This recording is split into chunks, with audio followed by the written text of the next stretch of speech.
Hello दोस्तों, आपका मेरे चैनल धार्मिक कहानियों में स्वागत है। हमारे धर्म ग्रंथों में शेषनाग, वासुकी नाग, तक्षक नाग, करकोटक नाग, धृतराष्ट्र नाग, कलिया नाग आदि नागों का वर्णन मिलता है। आज हम आपको इस लेख में इन सभी नागों के बारे में विस्तार से बताएंगे। लेकिन सबसे पहले हम आपको इन पराक्रमी नागों के पृथ्वी पर जन्म लेने से संबंधित पौराणिक कहानी सुनाते हैं। इन नागों से संबंधित ये कथा पृथ्वी के आदि काल से संबंधित है। इसका वर्णन वेदव्यास जी ने भी महाभारत के आदि पर्व में किया है। महाभारत के आदि पर्व में इसका वर्णन होने के कारण लोग इसे महाभारत काल की घटना समझते हैं, लेकिन ऐसा नहीं है। महाभारत के आदि काल में कई ऐसी घटनाओं का वर्णन है जो कि महाभारत काल से बहुत पहले घटी थी, लेकिन उन घटनाओं का संबंध किसी न किसी तरीके से महाभारत से जुड़ता है, इसलिए उनका वर्णन महाभारत के आदि पर्व में किया गया है। नागों की उत्पत्ति। कद्रु और विंता दक्ष प्रजापति की पुत्रियां थीं और दोनों कश्यप ऋषि को ब्याही थीं।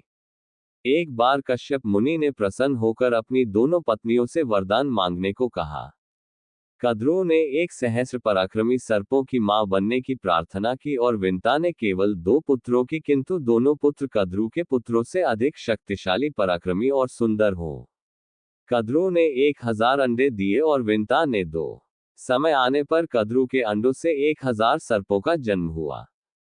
पुराणों में कई नागों, खासकर वासुकी, शेष, पद्म, कंबल, कारकोटक, नागेश्वर, धृतराष्ट्र, शंखपाल, कालाख्य, तक्षक, पिंगल, महानाग आदि का काफी वर्णन मिलता है। शेषनाग। कद्रु के बेटों में सबसे पराक्रमी शेषनाग थे। इनका एक नाम अनंत भी है। शेषनाग ने जब देखा कि उनकी माता व भाइयों ने मिलकर विंता के साथ छल किया है, तो उन्होंने अपनी मां और भाइयों का साथ छोड़कर गंधमादन पर्वत पर तपस्या करनी आरंभ की। उनकी तपस्या से प्रसन्न होकर ब्रह्मा ने उन्हें वरदान दिया कि तुम्हारी बुद्धि कभी धर्म से विचलित नहीं होगी। ब्रह्मा ने शेषनाग को ये भी कहा कि यह पृथ्वी निरंतर हिलती डुलती रहती है, अतः तुम इसे अपने फन पर इस प्रकार धारण करो कि यह स्थिर हो जाए। इस प्रकार शेषनाग ने संपूर्ण पृथ्वी को अपने फन पर धारण कर लिया। क्षीरसागर में भगवान विष्णु शेषनाग के आसन पर ही विराजित होते हैं। धर्म ग्रंथों के अनुसार भगवान श्री राम के छोटे भाई लक्ष्मण व श्री कृष्ण के बड़े भाई बलराम शेषनाग के ही अवतार थे। वासुकी नाग। धर्म ग्रंथों में वासुकी को नागों का राजा बताया गया है। ये भी महर्षि कश्यप व कद्रु की संतान थे। इनकी पत्नी का नाम शतशीर्षा है। इनकी बुद्धि भी भगवान भक्ति में लगी रहती है। जब माता कद्रु ने नागों को सर्प यज्ञ में भस्म होने का श्राप दिया, तब नाग जाति को बचाने के लिए वासुकी बहुत चिंतित हुए। तब अलापत्र नामक नाग ने इन्हें बताया कि आपकी बहन जरत्कारु से उत्पन्न पुत्र ही सर्प यज्ञ रोक पाएगा। तब नागराज वासुकी ने अपनी बहन जरत्कारु का विवाह ऋषि जरत्कारु से करवा दिया। समय आने पर जरत्कारु ने आस्तिक नामक विद्वान पुत्र को जन्म दिया। आस्तिक ने ही प्रिय वचन कहकर राजा जन्मेजय के सर्प यज्ञ को बंद करवाया था।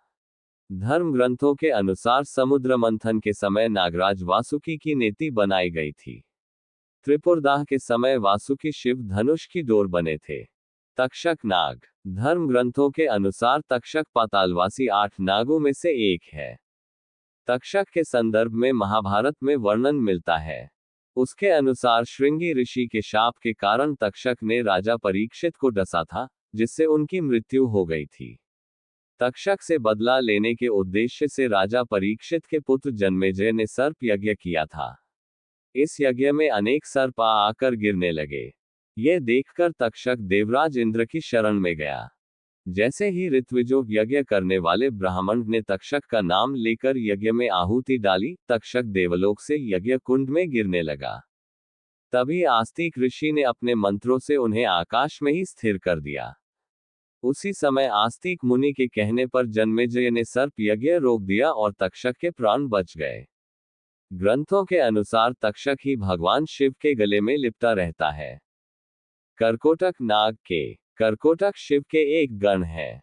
पौराणिक कथाओं के अनुसार सर्पों की मां कद्रू ने जब नागों को सर्प यज्ञ में भस्म होने का श्राप दिया, तब भयभीत होकर कंबल नाग ब्रह्मा जी के लोक में, शंखचूड़ मणिपुर राज्य में, कालिया नाग यमुना में, धृतराष्ट्र नाग प्रयाग में, अलापत्र ब्रह्मलोक में और अन्य कुरुक्षेत्र में तप करने चले गए।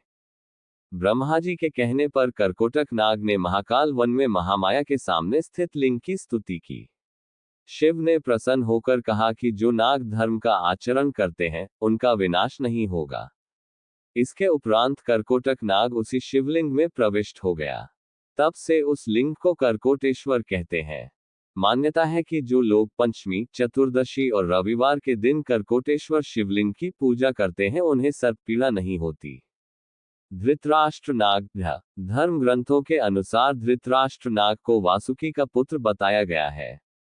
महाभारत के युद्ध के बाद जब युधिष्ठिर ने अश्वमेध यज्ञ किया, तब अर्जुन व उसके पुत्र प्रभुवाहन चित्रांगदा नामक पत्नी से उत्पन्न के बीच भयंकर युद्ध हुआ। इस युद्ध में प्रभुवाहन ने अर्जुन का वध कर दिया। प्रभुवाहन को जब पता चला कि संजीवन मणि से उसके पिता पुनः जीवित हो जाएंगे, तो वह उस मणि के खोज में निकला। वह मणि शेषनाग के पास थी। उसकी रक्षा का भार उन्होंने धृतराष्ट्र नाग को सौंप था। प्रभुवाहन ने जब धृतराष्ट्र से वह मणि मांगी, तो उसने देने से इनकार कर दिया। तब धृतराष्ट्र एवं प्रभुवाहन के बीच भयंकर युद्ध हुआ और प्रभुवाहन ने धृतराष्ट्र से वह मणि छीन ली। इस मणि के उपयोग से अर्जुन पुनर्जीवित हो गए। कालिया नाग। श्रीमद्भागवत के अनुसार कालिया नाग यमुना नदी में अपनी पत्नियों के साथ निवास करता था। उसके जहर से यमुना नदी का पानी भी जहरीला हो गया था। श्री कृष्ण ने जब ये देखा, तो वे लीलावश यमुना नदी में कूद गए। यहाँ कालिया नाग व भगवान श्री कृष्ण के बीच भयंकर युद्ध हुआ। अंत में श्री कृष्ण ने कालिया नाग को पराजित कर दिया। तब कालिया नाग की पत्नियों ने श्री कृष्ण से कालिया नाग को छोड़ने के लिए प्रार्थना की। तब श्री कृष्ण ने उनसे कहा कि तुम सब यमुना नदी को छोड़कर कहीं और निवास करो। श्री कृष्ण के कहने पर कालिया नाग परिवार सहित यमुना नदी छोड़कर कहीं और चला गया। ऐसे ही धार्मिक कहानियों के लिए मेरे चैनल को सब्सक्राइब करें, लाइक और शेयर करें। राधे राधे।